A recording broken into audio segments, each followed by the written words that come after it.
여러분 안녕하세요. 2026년 5월 21일 오늘 글로벌 경제와 정치를 관통하는 핵심 뉴스 해설 바로 시작하겠습니다. 오늘은 진짜 숨가쁘게 돌아가는 하루네요. 저 멀리 거대한 지정학적 체스판에서 벌어지는 수싸움부터 당장 내일 우리 지갑 사정에 영향을 미칠 국내 시장 소식까지 이 복잡하게 얽힌 점들을 하나하나 시원하게 연결해 드릴게요.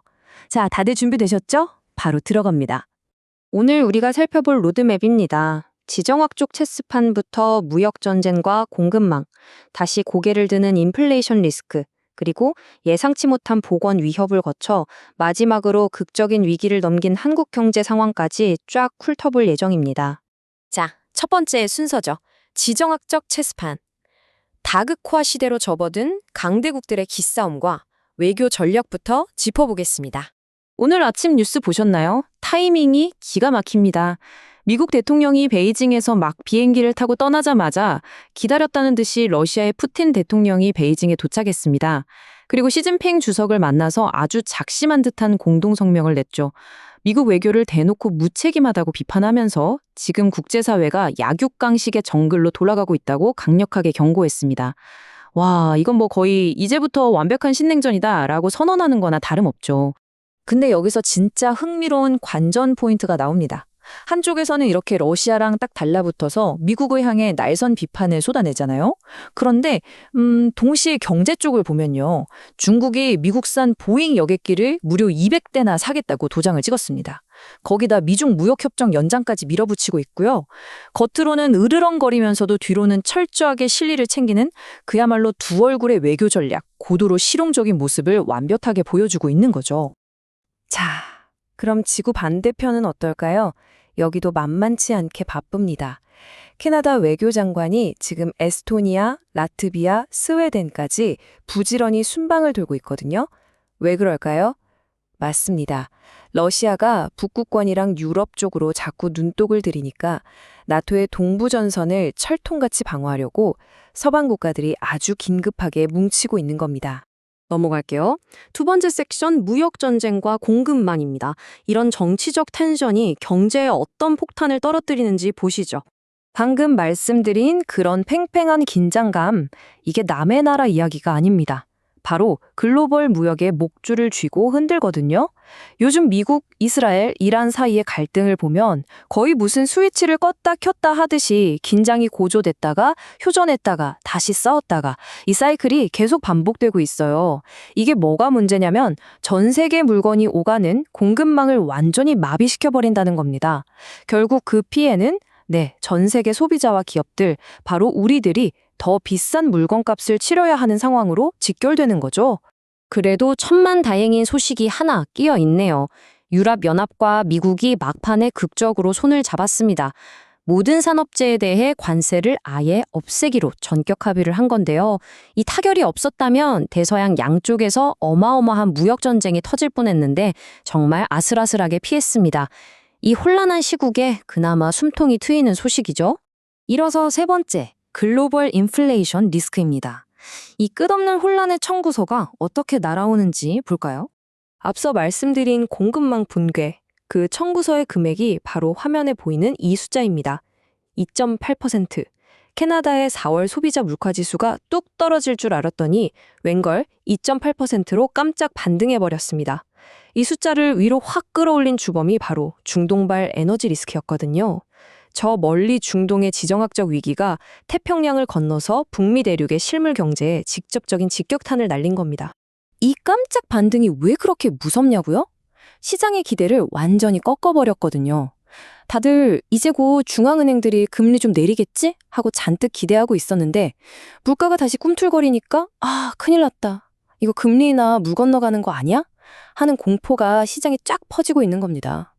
다시 말해 대출이자 부담스럽고 돈 구하기 힘든 이 팍팍한 시기가 우리 생각보다 훨씬 더 아주 길어질 수 있다는 뜻입니다. 네 번째 섹션으로 가보죠. 신흥 글로벌 보건 위협입니다. 경제 얘기하다가 웬 보건인가 싶으시죠? 경제 데이터를 완전히 뒤흔들 수 있는 예상치 못한 생물학적 변수입니다. 139라는 숫자, 이거 단순한 통계가 아닙니다. 세계보건기구 WHO가 지금 아프리카 콩고 민주공화국과 우간다 국경 쪽에서 에볼라 바이러스가 다시 무섭게 번지고 있다고 긴급 경고를 내렸습니다.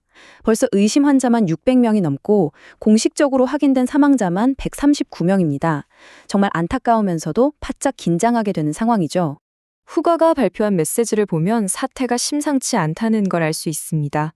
실제 감염자 수는 지금 보고된 것보다 훨씬, 어쩌면 비교도 안 될 만큼 클 수 있다. 사실상 전 세계 보건안보에 비상벨을 울린 셈입니다. 이 블랙스완이 또 다른 글로벌 충격파로 번지지 않을지 우리가 두 눈 부릅뜨고 지켜봐야 할 부분입니다. 마지막 5번째 섹션입니다. 롤러코스터 같았던 글로벌 이슈들을 지나 드디어 극적인 위기를 넘긴 한국 경제 상황을 집중 조명해 보겠습니다. 자, 그럼 이 거대한 글로벌 폭풍우 속에서 오늘 한국 시장은 과연 어떤 모습일까요? 차트 보시면 진짜 재밌습니다. 올해 코스피가 7,800을 뚫으면서 그야말로 미친 랠리를 보여줬잖아요. 그러자 외국인 투자자들이 이쯤에서 수익 좀 챙겨야겠다 하면서 무려 740억 달러, 우리 돈으로 한 112조 원어치를 확 팔아치웠습니다. 어마어마하죠. 근데 전문가들은 이걸 그냥 건강한 숨고르기다라고 평가해요. 왜냐? 우리 기업들 실적이 워낙 탄탄하게 받쳐주고 있으니까 코스피 8천 간다는 목표치는 끄떡없다는 거죠. 근데 참 미스터리한 게 하나 있습니다. 우리나라가 지금 물건 팔아서 달러를 엄청나게 벌어들이고 있단 말이에요. 경상수지 흑자가 기록적인데 환율을 보면 원달러 환율이 1,500원대에서 딱 달라붙어서 도무지 내려올 생각을 안 합니다. 대체 왜 그럴까요? 일단 전 세계적으로 달러가 너무 강한 탓도 있고요. 앞서 말한 외국인들이 주식 팔아서 번 그 막대한 돈을 자기네 나라로 싹 다 송금하고 있기 때문입니다. 결국 환율이 계속 높으면 수입 물가도 오르니까 우리들 장바구니 물가에 고스란히 타격이 올 수밖에 없죠. 하지만 여러분, 오늘 국내는 물론이고 글로벌 IT 시장 전체가 가슴을 쓸어내린 진짜 초대박 뉴스는 바로 이겁니다. 삼성전자 노사가 밤샘 마라톤 협상 끝에 극적으로, 정말 극적으로 타결을 이뤄냈습니다. 당장 오늘부터 시작될 뻔했던 18일간의 총파업이 완전히 전면 취소된 겁니다. 와, 정말 다행이죠? 이 막판 타결이 왜 그렇게 대단한 거냐면요. 만약 파업이 18일 동안 진행됐다고 상상해 보세요. 전 세계 반도체 공급망이 글자 그대로 올스톱, 마비될 뻔했습니다. 한국 경제가 껴안고 있던 가장 무서운 시한폭탄의 뇌관을 딱 끊어낸 거나 마찬가지예요.